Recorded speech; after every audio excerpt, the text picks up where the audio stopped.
आज एक बहुत ही दिलचस्प कहानी सुनते हैं। है तो बहुत छोटी सी, लेकिन इसका सबक भाग्य, हमारे इरादों और ईश्वर की मर्जी पर बहुत गहरा है। ये कहानी है एक गुरु और उनके दो शिष्यों की। तो जरा इस पहेली के बारे में सोचिए। सिचुएशन एक ही, एकदम सेम, लेकिन तीन लोग और तीनों का भविष्य बिल्कुल अलग। दो को मिलती है सजा, मतलब नरक, और एक पहुंच जाता है स्वर्ग। भाई ऐसा कैसे हो सकता है? आइए इसी गुत्थी को आज सुलझाते हैं। ठीक है, तो चलिए कहानी के पहले किरदार से शुरू करते हैं।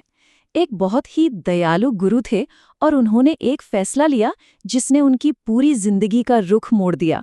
सोचिए, एक एकदम शांत खूबसूरत सा तालाब है और उस तालाब के किनारे एक महात्मा जी सुबह सुबह टहल रहे हैं। तभी उनकी नजर पड़ती है एक बगुले पर, जो एक नन्ही सी मछली को बस खाने वाला है। देखने में तो ये रोज की बात लगती है ना? पर यहीं से कहानी का असली मोड़ शुरू होता है।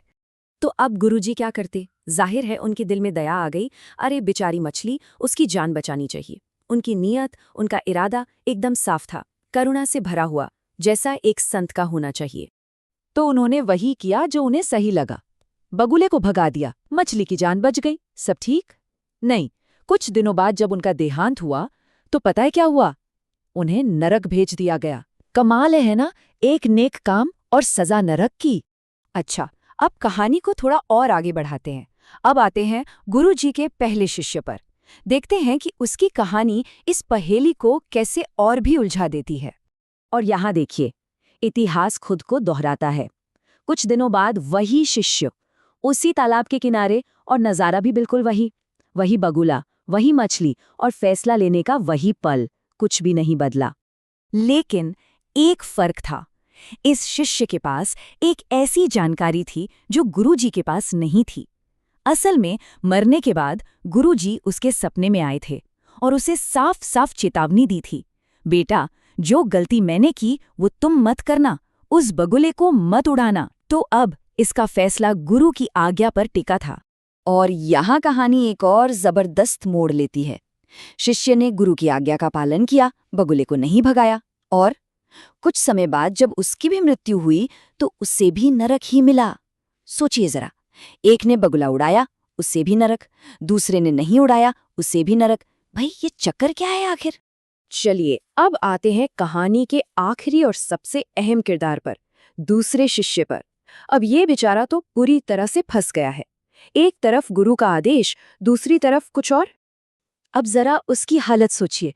गुरुजी सपने में कह गए मत उड़ाना, और अब उसे अपने पहले गुरु भाई की आवाज सुनाई दे रही है जो नरक से कह रहा है, अरे भाई उड़ा दे, हमें नहीं उड़ाने की वजह से ही तो ये सजा मिली है। अब वो क्या करे, किसकी सुने? और यहीं पर सारा खेल बदल जाता है। वो शिष्य फैसला लेने से ही हाथ खींच लेता है। वो मान लेता है कि उसकी बुद्धि सीमित है, उसे सच नहीं पता। वो बस आंखें बंद करता है और कहता है, हे प्रभु, ये आपकी दुनिया है, आपकी लीला है, आप ही जाने। बगुला भी आपका, मछली भी आपकी, मैं कौन होता हूँ फैसला करने वाला? मैं तो बस आपका नाम जपता हूँ।